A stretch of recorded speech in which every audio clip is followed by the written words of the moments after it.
삶을 살다 보면 누구나 예상치 못한 벽 앞에 서게 되는 순간이 있습니다. 아무리 애써도 해결의 실마리가 보이지 않고 발버둥 칠수록 점점 더 깊은 수렁에 빠지는 것 같은 시간입니다. 길이 전혀 없는 것처럼 보이고 마음은 불안과 절망으로 무거워져만 갑니다.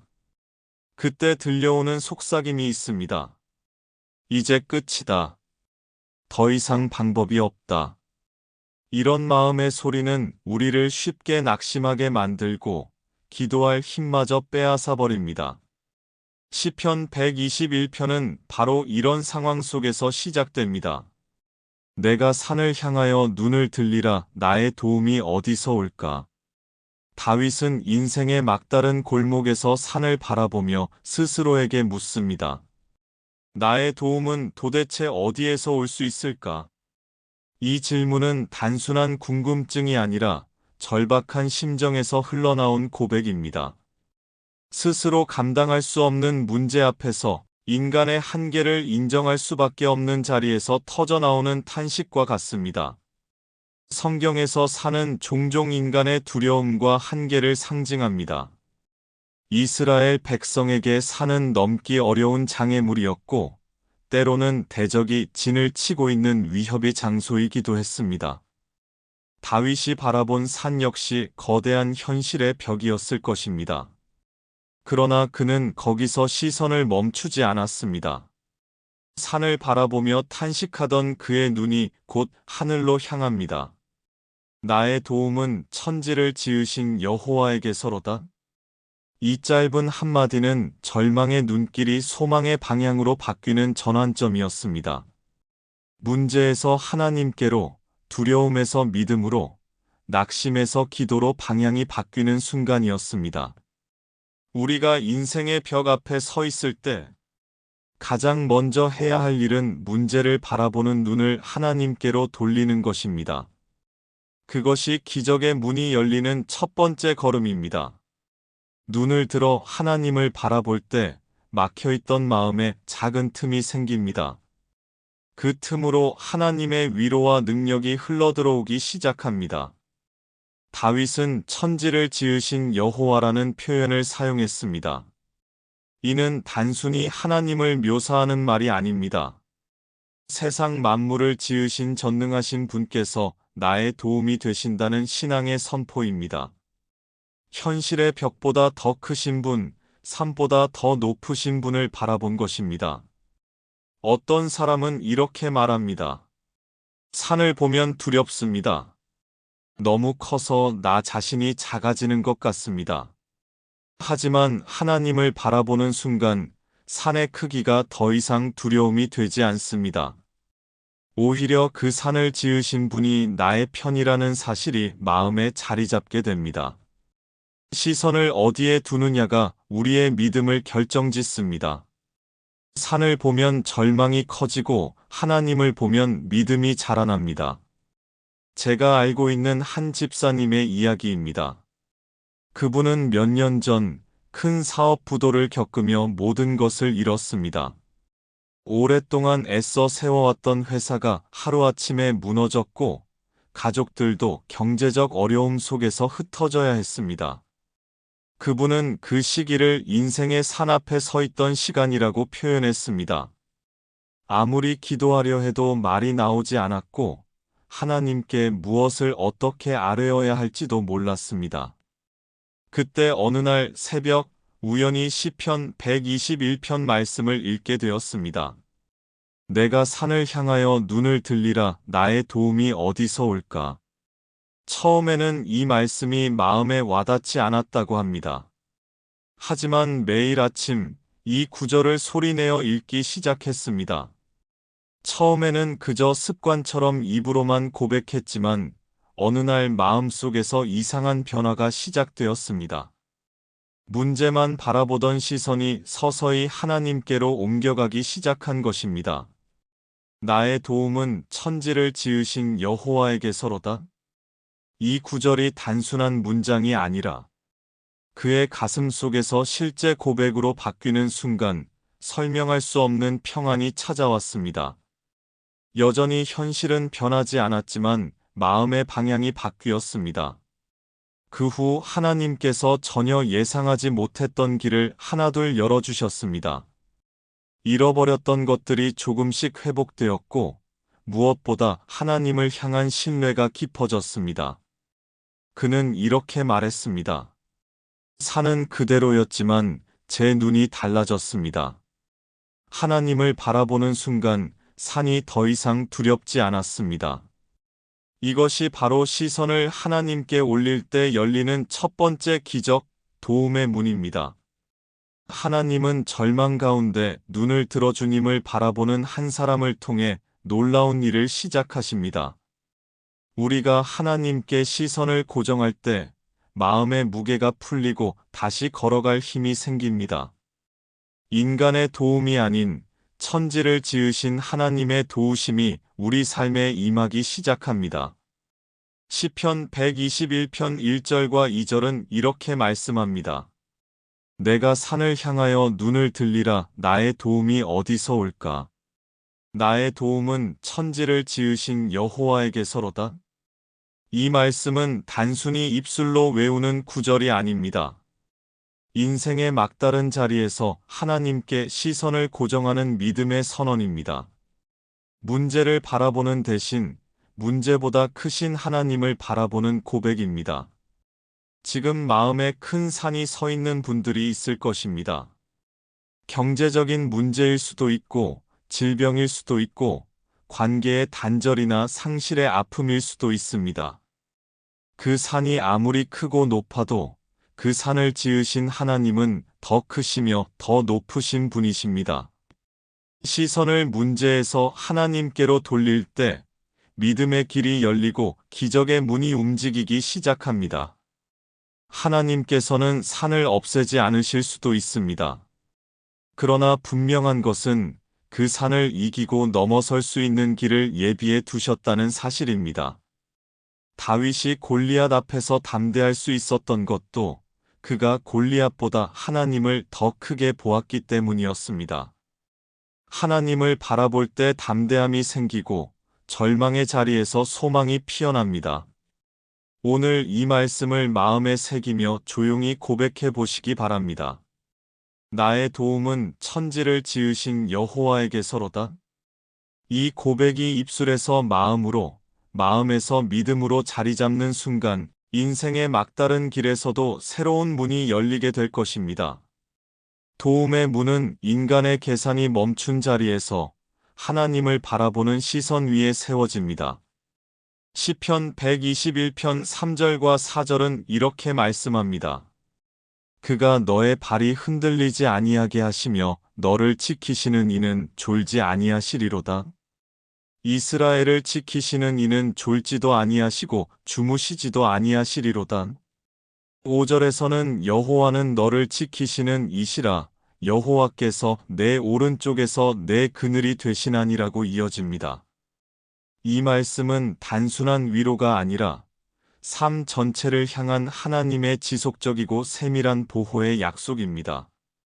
우리의 눈에 보이지 않을 때에도, 우리가 지치고 쓰러져 있을 때에도 하나님께서는 한순간도 졸거나 주무시지 않으시며 우리를 지켜보고 계십니다. 발이 흔들리지 않게 하신다는 표현에는 깊은 의미가 담겨 있습니다. 고대 이스라엘에서 발은 삶의 방향과 기반을 상징했습니다. 발이 흔들린다는 것은 곧 길을 잃거나 삶의 기반이 무너지는 상황을 뜻했습니다. 광야와 산길을 걸어야 했던 그들에게 흔들림 없는 발걸음은 곧 생존과 직결된 문제였습니다. 발이 미끄러지면 낭떠러지로 떨어질 수도 있었고, 돌길에 발을 잘못 디디면 치명적인 부상을 입을 수도 있었습니다. 우리의 인생도 이와 다르지 않습니다. 평탄한 길만 걸을 수 있다면 좋겠지만, 때로는 예상치 못한 험한 길을 걸어야 할 때가 있습니다. 마음이 흔들리고, 믿음이 흔들리고, 삶의 방향이 흔들릴 때가 있습니다. 그럴 때 하나님께서는 말씀하십니다. 그가 너의 발이 흔들리지 아니하게 하실 것이다. 이 약속은 단순히 넘어지지 않게 해주겠다는 의미를 넘어섭니다. 우리의 걸음 하나하나를 주께서 붙들고 계신다는 뜻입니다. 특별히 이 말씀에서 감동적인 부분은 하나님께서 졸지도 주무시지도 않으신다는 표현입니다. 인간은 아무리 사랑하는 사람이라도 24시간 내내 지켜볼 수 없습니다. 결국 잠에 들고 집중력이 흐려지고 놓칠 때가 있습니다. 그러나 하나님은 그렇지 않으십니다. 우리가 잠들어 있을 때에도 아무것도 하지 못하는 시간에도 하나님은 깨어 계셔서 우리의 삶을 살피고 계십니다. 우리의 숨결 하나, 발걸음 하나도 놓치지 않으시는 세밀한 보호의 하나님이십니다. 한 권사님의 이야기가 있습니다. 그분은 몇 해 전 남편의 갑작스러운 사업 부도로 하루아침에 길 위에 서게 되었습니다. 믿었던 사람들에게 배신을 당했고 가까웠던 지인들조차 등을 돌렸습니다. 가족의 삶이 무너지고 모든 방향이 흔들리는 것 같았습니다.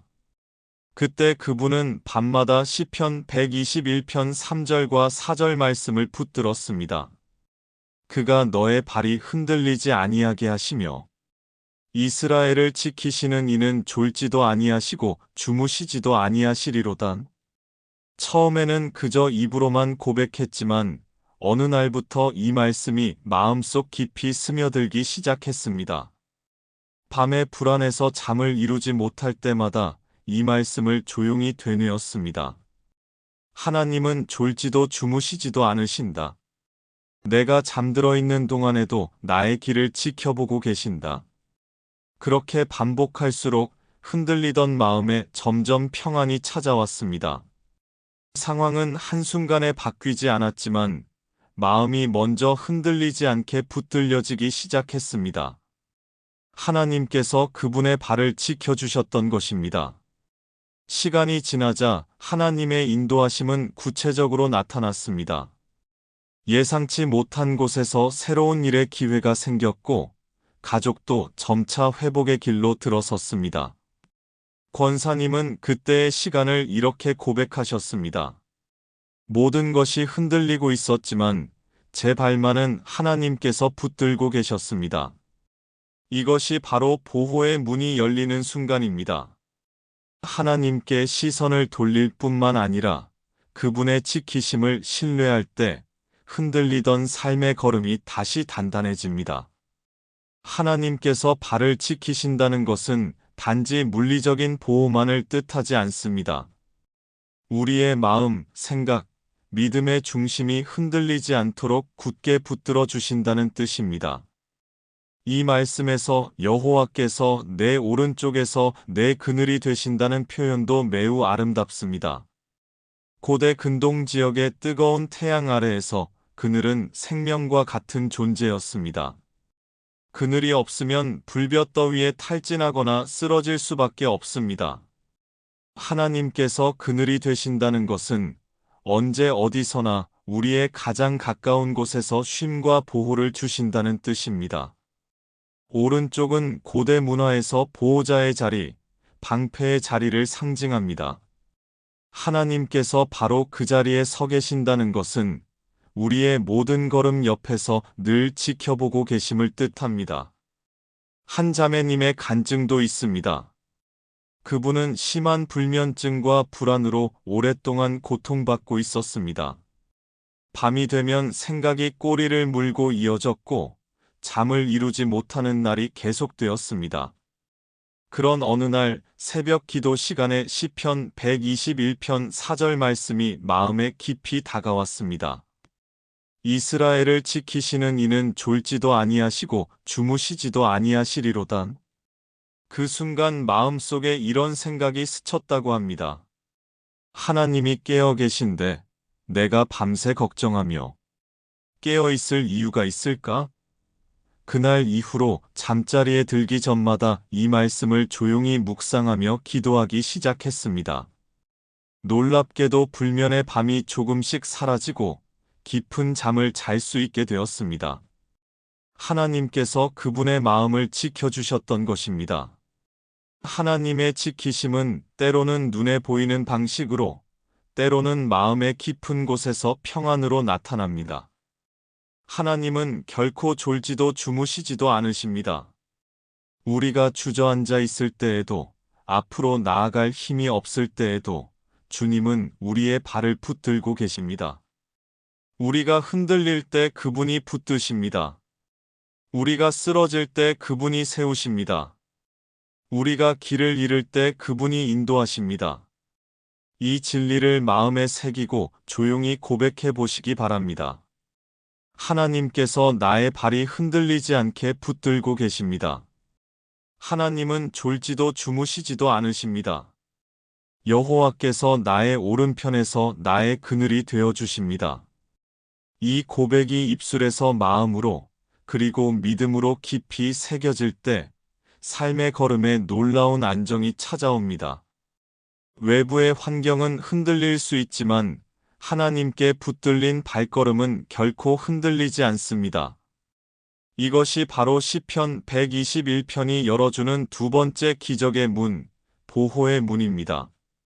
하나님께서 우리의 삶 전체를 세밀하게 지켜보고 계신다는 이 약속이 마음에 뿌리 내릴 때 우리는 불안의 밤 속에서도 평안을 경험하게 됩니다. 시편 121편 6절부터 8절은 이렇게 말씀합니다.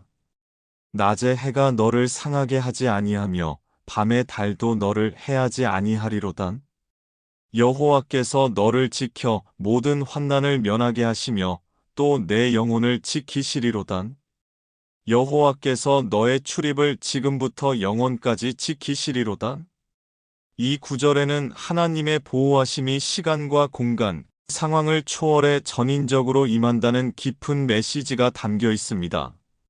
낮과 밤, 환난과 평안, 외적 환경과 내적 상태, 그리고 현재와 미래 모두에 걸쳐 하나님께서 우리의 삶을 지키신다는 약속입니다. 먼저 낮에 해가 너를 상하게 하지 아니하며라는 말씀은 고대 근동의 뜨거운 태양 아래서 살아가던 이스라엘 백성들에게 아주 실질적인 의미였습니다. 강렬한 햇볕은 생명을 위협하는 존재였고 여행자들에게는 치명적인 위험 요소였습니다. 낮에 광야를 걸을 때는 언제나 햇볕의 공격으로부터 자신을 보호해야 했습니다. 이 표현은 곧 외적인 위험, 눈에 보이는 현실의 위협으로부터 하나님께서 지켜주신다는 약속을 상징합니다. 또한 밤의 달도 너를 해하지 아니하리로다라는 표현은 단순히 시적인 문장이 아닙니다. 당시 사람들은 달빛에 오래 노출되면 병이 생기거나 정신이 이상해진다고 믿었습니다. 그래서 달의 해는 눈에 보이지 않는 내적, 영적 위험과 두려움을 상징합니다. 고요한 밤에 찾아오는 불안, 마음속 깊은 곳에서 일어나는 두려움과 혼란, 외로움과 근심의 그림자를 포함하고 있습니다. 하나님께서는 이 낮과 밤, 외적 위험과 내적 두려움 모두로부터 우리를 지켜주시겠다고 약속하신 것입니다. 우리는 종종 낮의 해에는 민감하지만 밤의 달에는 무감각할 때가 있습니다. 겉으로 보이는 문제는 심각하게 받아들이지만 마음 안에서 조용히 자라나는 불안과 두려움은 쉽게 넘겨버릴 때가 많습니다.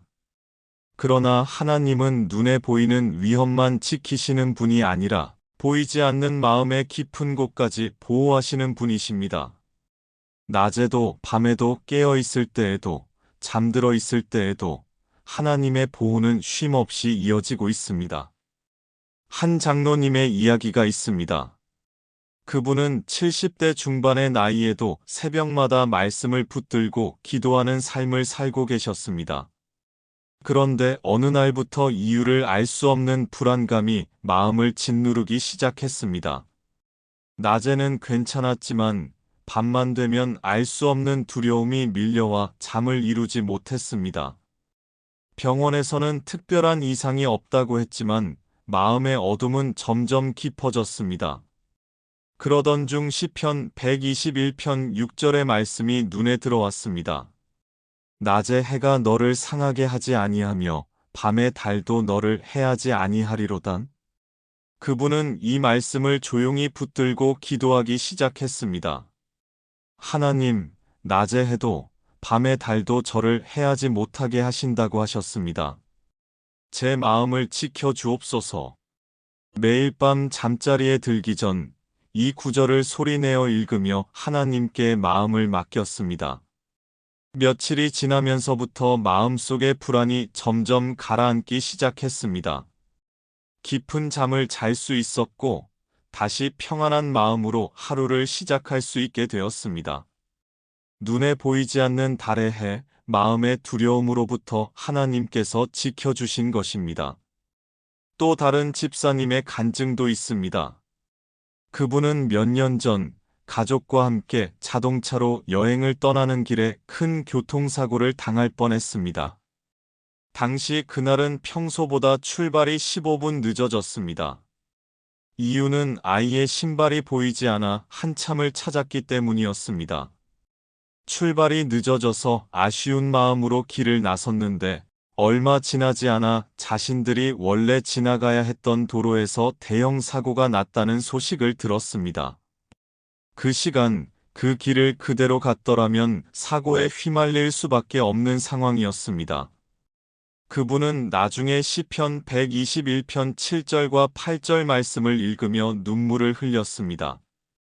여호와께서 너를 지켜 모든 환난을 면하게 하시며 또 내 영혼을 지키시리로단. 여호와께서 너의 출입을 지금부터 영원까지 지키시리로단. 그분은 이렇게 고백했습니다. 우리는 그저 우연이라 생각했지만 하나님께서는 우리의 출입을 미리 지키고 계셨습니다. 이처럼 하나님의 보호는 우리의 출입을 포함한 삶 전체에 미칩니다. 출입은 단순히 집을 나서고 들어오는 물리적 행위만을 뜻하지 않습니다. 우리의 하루의 시작과 끝, 인생의 앞길과 돌아오는 길, 새로운 도전과 마무리되는 시간까지 모두를 의미합니다. 하나님은 지금부터 영원까지 우리의 삶 전체를 지키십니다. 낮의 해와 밤의 달이라는 시간적 상징, 환난과 영혼이라는 상황의 전범위, 출입이라는 삶의 흐름 전체를 아우르는 이 말씀은 하나님께서 우리를 전인적으로 그리고 끊임없이 지켜주신다는 강력한 선언입니다. 현실 속에서 우리는 수많은 위험과 변수 속에 살아갑니다. 건강의 문제, 경제적 위기, 관계의 흔들림, 예상치 못한 사고와 사건들, 마음속 깊은 곳에서 솟아오르는 불안과 두려움까지 어느 하나 우리 힘만으로는 완벽하게 지킬 수 있는 것이 없습니다. 하지만 하나님께서 해와 달 아래에서 우리의 출입 전 과정 속에서 지금부터 영원까지 지키신다고 약속하셨습니다. 이 약속이 우리의 삶을 붙들어주는 믿음의 방패가 됩니다. 이제 잠자리에 들기 전 혹은 하루를 시작하는 아침에 조용히 이 말씀을 고백해 보시기 바랍니다. 낮에 해가 나를 상하게 하지 못하며 밤의 달도 나를 해하지 못할 것입니다. 여호와께서 나의 모든 출입을 지금부터 영원까지 지켜주십니다. 이 고백이 마음에 깊이 새겨질 때 눈에 보이는 위험뿐 아니라 보이지 않는 두려움에서도 자유함을 경험하게 됩니다. 하나님은 외적 환경과 내적 마음, 현재와 미래 모두를 지키시는 전능하신 목자이십니다. 이것이 시편 121편이 열어주는 세 번째 기적의 문, 전인적 보호의 문입니다. 지금까지 시편 121편을 붙들고 기도할 때 열리는 세 가지 기적의 문에 대해 함께 묵상했습니다. 첫째, 시선을 하나님께 올릴 때 도움의 문이 열립니다. 인생의 막다른 길 앞에서 문제만 바라볼 때에는 두려움과 낙심이 커질 뿐입니다. 그러나 다윗은 산을 바라보며 절망하지 않았습니다. 오히려 눈을 들어 천지를 지으신 여호와를 바라보았습니다. 시선을 하나님께로 돌릴 때 불가능해 보이던 상황 속에서도 새로운 길이 열리기 시작합니다. 둘째, 하나님께서 발을 지켜주실 때 보호의 문이 열립니다. 하나님은 졸지도 주무시지도 않으시며 우리의 걸음을 세밀하게 지켜보십니다. 우리가 잠들어 있을 때에도, 불안 속에 떨고 있을 때에도 주님은 깨어 계셔서 우리의 삶을 붙들고 계십니다. 흔들리던 마음이 하나님의 약속 위에 굳게 서기 시작할 때 흔들리던 발걸음에 안정이 찾아옵니다. 셋째, 해와 달 아래서도 지키시는 전인적 보호의 문이 열립니다. 하나님은 낮의 해와 밤의 달, 외적 위험과 내적 두려움, 현재와 미래, 우리의 출입과 영혼까지 전인적으로 지켜주십니다. 눈에 보이는 위험뿐 아니라 보이지 않는 불안과 두려움까지. 품으시는 하나님의 보호는 시간과 공간을 초월해 끊임없이 흐르고 있습니다. 이 세 가지 문은 단순한 은유가 아닙니다. 하나님께서 지금도 실제로 역사하시며 시편 121편을 붙드는 이들에게 동일하게 주어지는 약속입니다. 인생의 막다른 길에서 주저앉아 있을 때 이 말씀을 조용히 마음에 새기며 고백해 보시기 바랍니다. 나의 도움은 천지를 지으신 여호와에게서로다. 그가 나의 발이 흔들리지 않게 하시며 졸지도 주무시지도 않으시고 나를 지키신다. 낮의 해도 밤의 달도 나를 해하지 못하며 여호와께서 나의 출입을 지금부터 영원까지 지키신다. 이 짧은 고백 속에는 우리의 삶을 변화시키는 능력이 담겨 있습니다. 문제를 바라보던 시선을 하나님께로 돌릴 때 도움의 문이 열리고, 불안 속에서 하나님의 지키심을 신뢰할 때 보호의 문이 열리며, 삶의 전 영역을 하나님께 맡길 때 전인적 보호의 문이 활짝 열립니다. 이제 더 이상 혼자 감당하려 애쓰지 않아도 됩니다. 하나님께서 이미 여러분의 걸음과 시간을, 마음과 길을 지키고 계십니다. 그분은 한순간도 졸지 않으시며 낮과 밤, 지금과 영원을 아우르시는 전능하신 하나님이십니다. 이 말씀을 붙들고 하루의 시작과 끝을 하나님께 맡기며 기도해 보시기 바랍니다. 그때 삶의 방향이 달라지고 막혀있던 길에 하나님의 기적이 열리는 것을 경험하게 될 것입니다. 하나님의 사랑과 은혜가 여러분과 여러분의 가정에 충만하시길 간절히 축복합니다. 예수님의 이름으로 기도합니다. 아멘.